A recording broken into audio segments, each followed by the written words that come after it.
अस्सलाम वालेकुम दोस्तों, आज की वीडियो में काफी सारी नई और लेटेस्ट अपडेट्स मौजूद हैं। कवर करेंगे उन तमाम अपडेट्स की तफसीलात के बारे में, लिहाजा हमारे इस वीडियो को स्किप किए बगैर पूरा एंड तक देखिए ताकि किसी भी किस्म की इंपॉर्टेंट अपडेट्स आपसे मिस ना हो। साथ ही साथ हमारे चैनल मियां भाई एक्सप्लेन को भी सब्सक्राइब करके बेल आइकन जरूर प्रेस कर लें ताकि इसी तरह की लेटेस्ट एंड फास्ट अपडेट्स आपको रोजाना रियल टाइम पर मिलती रहे। और जिन लोगों ने हमारे चैनल को सब्सक्राइब कर लिया है उन सबका तहे दिल से शुक्रिया।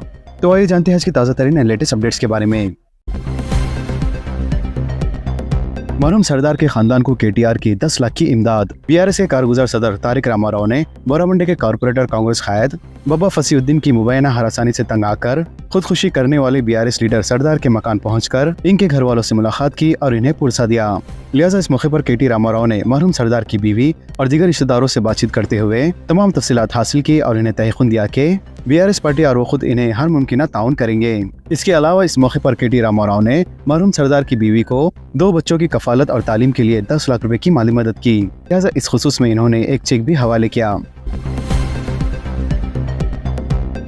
कोंडापुर में पीजीआर फ्लाईओवर का 28 जून को इफ्तिताह। कोंडापुर को गच्चीबोली से जुड़ाने वाले नए फ्लाईओवर का चीफ मिनिस्टर रविंद्र रेड्डी 28 जून को इफ्तिताह अंजाम देंगे। लिहाजा इस फ्लाईओवर को कांग्रेस के सीनियर और साबिक सीएलपी लीडर जनार्दन रेड्डी से मौसूम किया गया है। इसके अलावा चीफ मिनिस्टर के फैसले से मेयर विजय लक्ष्मी गदवाल ने वाकिफ करवाया और बताया कि इस फ्लाईओवर को पीजीआर फ्लाईओवर से पुकारा जाएगा। इसके अलावा मेयर ने जेएचएमसी को हिदायत दी है कि वो इफ्तिताह तकरीब के इंतजाम मुकम्मल कर लें। वाज़ेह है कि यह फ्लाईओवर 182 करोड़ रुपए की लागत से तामीर किया गया है और इस फ्लाईओवर में 6 लेन की तामीर के बाद शहर के पास और मसरूफ तरीन इलाके में ट्रैफिक मसाइल की मुकम्मल एक सुई हो जाएंगी। 5 दिन के दौरान बारिश की पेशी ख्यासी। महकमे मौसमियात ने तेलंगाना में चंद मुकामात पर आइंदा 5 दिन के दौरान गरज चमक के साथ बारिश और 30 से 40 किलोमीटर फी घंटे की रफ्तार से तेज हवाएं चलने की पेशी ख्यासी की है। लिहाजा यहाँ जारी कुर्दा मौसमी रिपोर्ट में कहा गया है कि आइंदा 7 दिन के दौरान रियासत में कहीं कहीं हल्की ता औसतन बारिश या बूंदाबांदी के इम्कान है। वाज़ेह है कि तेलंगाना में जनूबी मगरबी मानसून कमजोर हो गया है। लिहाजा गुज़िश्ता 24 घंटों के दौरान रियासत में सिर्फ 1 या 2 मुकामात पर ही बारिश हुई। देही इलाकों में पीने के पानी के मसाइल। शिकायत के अंदराज के लिए 4 अददी टोल फ्री नंबर का आगाज। हुकूमत तेलंगाना ने मिशन भागीरथ के तहत दही इलाकों में पीने के पानी से मुताल्लिक मुश्किलात के अंदराज के लिए 4 अददी टोल फ्री नंबर 1916 जारी किया है। इससे पहले शहरी इलाकों में 11 डिजिट्स वाले टोल फ्री नंबर 1800-599-4007 से अपनी शिकायत इंदराज के लिए इस्तेफादा करते थे, जिससे बिलखुसूस दही इलाकों में रहने वालों को मसाइल पेश आ रहे थे। लिहाजा चीफ मिनिस्टर रविंद्र रेड्डी और वजीर पंचायत राज दही तरक्की सीता अक्का की हिदायत के मुताबिक महकमे ने अब 11 डिजिट्स के नंबर को 4 डिजिट्स के नंबर में तब्दील कर दिया है। इसके अलावा हफ्ते को जारी कुर्दा सरकारी बयान में कहा गया है कि नए नंबर 1916 से तौक़्क़ु है अवाम को रियासत भर में पीने के पानी के मसाइल से मुताल्लिक बरवक्त शिकायत पेश करने में मदद मिलेगी। लिहाजा मिशन भागीरथ का अमला टोल फ्री सिस्टम के जरिए मौसूल होने वाली शिकायत की एक सुई के लिए फौरी सरगर्म है।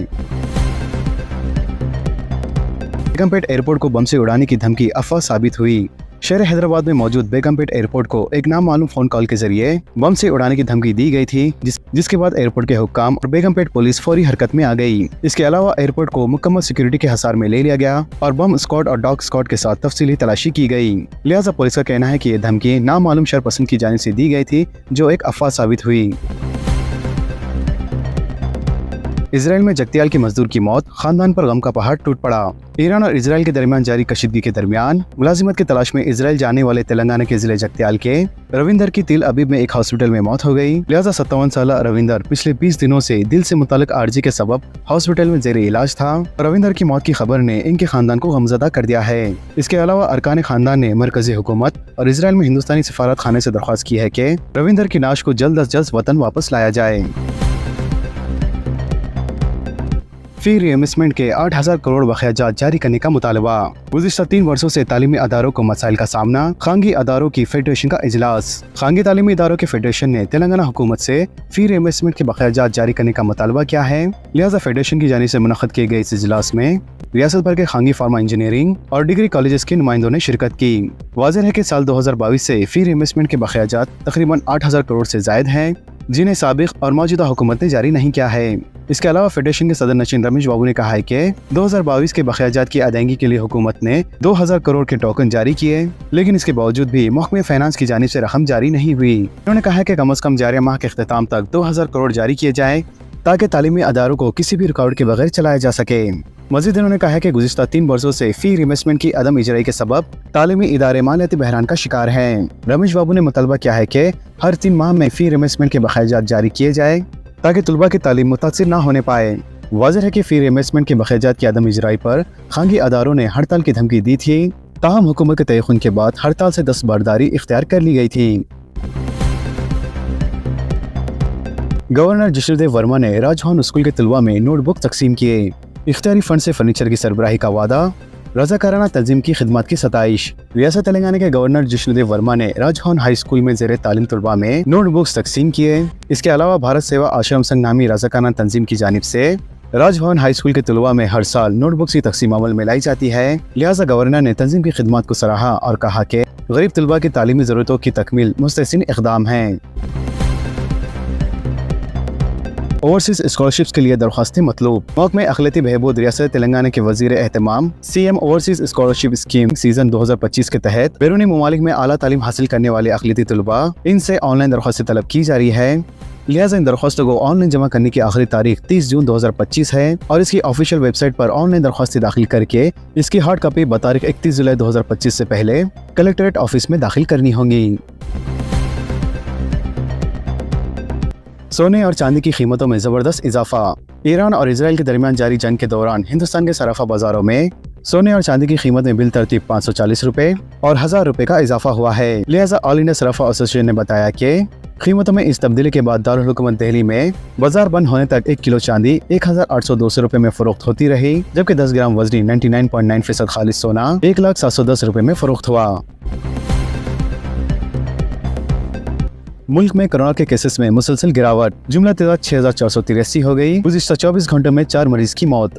मुल्क में गुज़िश्ता 24 घंटे के दौरान कोरोना के ज़ेरे इलाज मरीजों की तादाद में 350 की कमी के बाद मौजूदा मरीजों की कुल तादाद घटकर 6483 हो गई है और साथ ही इस अरसे में मजीद 4 मरीजों की मौत हो जाने से मरने वालों की तादाद बढ़कर 113 हो गई है। लिहाजा गुज़िश्ता 24 घंटे के दौरान 1173 मरीज सेहत याब होने के साथ ही इस वायरस से शिफायाब होने वालों की कुल तादाद 15,945 तक पहुँच गई है। फास्टैग खानगी गाड़ियों के लिए सालाना स्कीम का ऐलान। मरकजी वज़ीर ट्रांसपोर्ट व कौमी शराहें नितिन गडकरी ने एक अहम ऐलान करते हुए बताया है कि हुकूमत ने खानगी गाड़ियों के लिए फास्टैग पर मुबनी सालाना पास स्कीम मुतारिफ कराने का फैसला किया है, जिसकी शुरुआत 15 अगस्त 2025 से होंगी। लिहाजा इस स्कीम के तहत फास्टैग सारिफिन को टोल प्लाजों पर बार बार टोल टैक्स अदा करने से निजात मिलेंगी और वो कम खर्च और आसान सफर से लुत्फ अंदोज हो सकेंगे। इसके अलावा इस पास की सालाना कीमत 3000 रुपए मुकर्रर की गई है, जो सिर्फ प्राइवेट गाड़ियों के लिए ही मखसूस है, जबकि कमर्शियल गाड़ियों को पास नहीं दिया जाएगा। तेलंगाना में 50 लाख से ज्यादा खानदानों को 200 यूनिट मुफ्त बरखी सरबराही। भट्टी विक्रमार्का का बयान। बरखी तलफ में इजाफे के बावजूद मौसर सरबराही। खम्मम में तरक्याती कामों और बरखी एम्बुलेंस सर्विस का इफ्तिताह। रियासत तेलंगाना के डिप्टी चीफ मिनिस्टर भट्टी विक्रमार्का ने कहा है कि मुफ्त बरखी सरबराही पर हुकूमत सालाना 13,992 करोड़ रुपए खर्च कर रही है, जिसमें ज़री शोबों के अलावा गरीब खानदानों को 200 यूनिट मुफ्त बरखी सरबराही शामिल है। लिहाजा भट्टी विक्रमार्का ने आज खम्मम जिले में वजीर ट्रांसपोर्ट पूनम प्रभाकर के हमरा कई तरक्याती कामों का आगाज किया। साथ ही इन्होंने इलेक्ट्रिक एम्बुलेंस का भी इफ्तिताह अंजाम दिया। भट्टी विक्रमार्का ने कहा कि बरखी शोबों में असलाहत के जरिए सरबराही को बेहतर बनाया गया है। इसके अलावा बरखी तलब में हर साल इजाफे के बावजूद हुकूमत ने हर शोबे के लिए मौसर सरबराही को यकीनी बनाया है। मजीद उन्होंने कहा कि कांग्रेस पार्टी ने हर दौर में बरखी सरबराही के मामले में नुमाया कारकर्दगी साबित की है। लिहाजा कांग्रेस का दूसरा नाम बरखी और बरखी का दूसरा नाम कांग्रेस बन चुका है। वाज़ेह है कि डिप्टी चीफ मिनिस्टर भट्टी विक्रमार्का ने 1900 इलेक्ट्रिक एम्बुलेंस की खिदमत के अलावा बरखी मुलाजिमीन के लिए हेल्थ कैंप का भी इफ्तिताह किया है। डबल बेडरूम फ्लैट्स फराहम करने का झांसा, शातिर टोली गिरफ्तार। हुकूमत की जानिब से फराहम किए जाने वाले डबल बेडरूम फ्लैट्स फराहम करने का झांसा देकर ठग लेने वाली टोली को north zone task force team और बंडलागुड़ा पुलिस ने गिरफ्तार कर लिया है। लिहाजा पुलिस ने इनके कब्जे से डबल बेडरूम के मंजूरी के 11 फर्जी दस्तावेज के अलावा 5,50,000 रुपए नकद जब्त कर लिए। पुलिस के मुताबिक रियल एस्टेट बिजनेस में कम आमदनी के सबब इस शातिर टोली ने मुस्तहिक अफराद को डबल बेडरूम स्कीम के तहत फ्लैट्स दिलवाने का झांसा दिया, जिसके लिए उन्होंने राजकुमार रेड्डी से राब्ता कायम किया, जो सरकारी स्कीम के तहत ज़ेर तामीर फ्लैट्स के साइट के सुपरवाइजर हैं। इसके अलावा शातिर मुलजिमीन मुतासिरीन को तामीराती मुकाम पर ले जाकर फ्लैट्स दिखाते और फ्लैट्स मंजूर करवाने के बहाने रकम वसूल किया करते थे। बाद अज़ा फर्जी अलॉटमेंट ऑर्डर तैयार करके इन्हें हवाले भी किया जाता था। पेट्रोल और डीजल की कोई किल्लत नहीं, हुकूमत का दावा। ईरान और इजराइल के दरमियान बढ़ती हुई कशीदगी के बीच मरकजी हुकूमत ने चाशुमे को कहा है कि हिंदुस्तान के पास पेट्रोल और डीजल के वाफिर सप्लाई मौजूद है, लिहाजा अवाम को पेट्रोल और डीजल की किल्लत को लेके किसी भी किस्म की तशवीश में मुब्तला होने की कोई जरूरत नहीं है। ऑटो परमिट्स के लिए ऑनलाइन दरखास्तों का आगाज, शफाफ निज़ाम की जानिब महकमे ट्रांसपोर्ट तेलंगाना का कदम। तेलंगाना हुकूमत ने नए ऑटो परमिट्स के इजराई के अमल को मजीद शफाफ और पुरमुनज़्ज़म बनाने के लिए एक बड़ा कदम उठाया है। लिहाजा अब रियासत भर में बाशमुल ग्रेटर हैदराबाद नए ऑटो रिक्शा परमिट्स के लिए सिर्फ ऑनलाइन दरख्वास्त ही दी जा सकती है। इसके अलावा इस मकसद के लिए महकमे ट्रांसपोर्ट की वेबसाइट पर दरख्वास्त की सहूलत फराहम की जा रही है। महकमे के मुताबिक ऑनलाइन मौसूल होने वाली दरख्वास्तों की मुकम्मल जांच के बाद जो ड्राइवर तमाम शराइत पर उतरेंगे उन्हें ही बाकायदा इजाजतनामे जारी किए जाएंगे। लिहाजा इस अमल के जरिए परमिटों की गैर कानूनी खरीदो फरोख्त, ब्लैक मार्केटिंग और जालसाजी जैसे मामलों का मुकम्मल तौर पर खात्मा करने की कोशिश की जा रही है। माजी में बाज़ डीलरों और मालियाती इदारों पर इल्जाम था कि इन्होंने बेनामी दरख्वास्त गुजारों के नाम पर बड़े पैमाने पर परमिट्स हासिल किए और मसनूई खिल्लत पैदा करके ऑटो रिक्शाओं की कीमत बढ़ा दी। इसके अलावा फाइनेंसर्स ने भी ऑटो ड्राइवर से भारी सूद वसूल करके इन्हें माशी तौर पर परेशान किया। लिहाजा नए परमिट के लिए दरख्वास्त गुजार को ग्रेटर हैदराबाद में रहने वाला होना लाजमी करार दिया गया है। इसके अलावा आधार जैसे दुरुस्त शनाख्ती दस्तावेज और रिहाइश पते की तस्दीक दरकार होंगी। वाज़ेह है कि सिर्फ उन्हीं अफराद को इजाज़त दी जाएंगी जिनके पास 3 व्हीलर्स ऑटो ड्राइविंग लाइसेंस या light motor vehicle driving licence मौजूद होंगे। इसके अलावा एक ड्राइवर के नाम पर एक ऑटो परमिट जारी करने का उसूल सख्ती से लागू किया जा रहा है ताकि माजी की तरह एक ही शख्स के नाम पर दर्जों परमिट जारी ना हो सके। वाज़ेह है कि साबिक़ दौर में बाज़ अफराद ने एक ही पते और लाइसेंस पर एक से ज़ायद परमिट हासिल करके गैर कानूनी मुनाफाखोरी की थी। लिहाजा इस ज़मान में महकमे ट्रांसपोर्ट ने परमिटों की शफाफ तस्कीन के लिए ऑनलाइन जांच के साथ साथ गैर कानूनी सरगर्मियों को रोकने के लिए मौसरी इक़दामात किए। इसके अलावा महकमे ने वाज़ेह किया है कि इस बार परमिट्स की तकसीम में मुकम्मल शफाफियत बढ़ती जाएंगी और किसी भी किस्म की धांधली या बदउनवानी को हरगिज़ भी बर्दाश्त नहीं किया जाएगा। तो दोस्तों, इन खबरों से मुतालिक आप सबकी क्या राय है नीचे कमेंट बॉक्स में जरूर जाहिर करें और इसी तरह के लेटेस्ट एंड फास्ट अपडेट्स के लिए हमारे चैनल के साथ जुड़े रहें। हमारे इस वीडियो को आपस में ज़्यादा से ज़्यादा शेयर करें और हमारे चैनल मियां भाई एक्सप्लेन को सब्सक्राइब करके बेल आइकन प्रेस करना ना भूलें। तो मिलते हैं अगली वीडियो में काफ़ी सारी नई अपडेट्स के साथ। जब तक के लिए अल्लाह हाफिज़।